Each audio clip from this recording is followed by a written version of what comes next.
نزول قرآن کریم کا 3 طریقے سے ہوا ہے۔ اول، اللہ نے اپنا ارادہ ظاہر فرمایا، انا انزلناہ فی لیلۃ مبارکہ،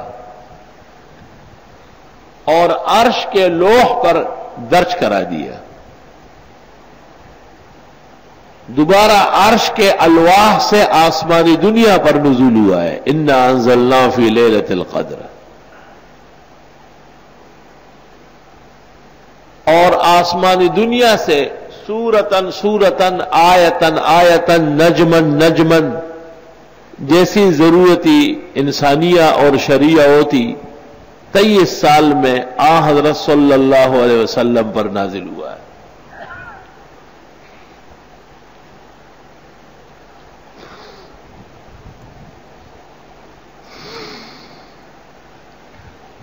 نزول قرآن میں جو وحی آئی ہے وہ جلی وحی ہے، الفاظ اور معانی دونوں منزل من اللہ ہے، قطعی طور پر، یقینی طور پر۔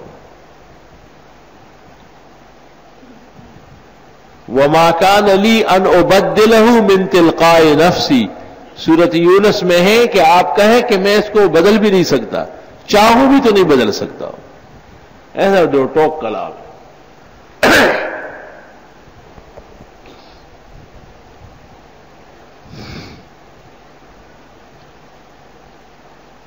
نزول کے اس طریق کو وحی کہتے ہیں۔ وحی لغت میں تو کہتے ہیں القاء فی القلب کو، دل میں بات ڈالنا۔ وَأَوْحَىٰ رَبُّكَ إِلَى النَّحْلِ، شہد کی مکھی کے دل میں بات ڈالی۔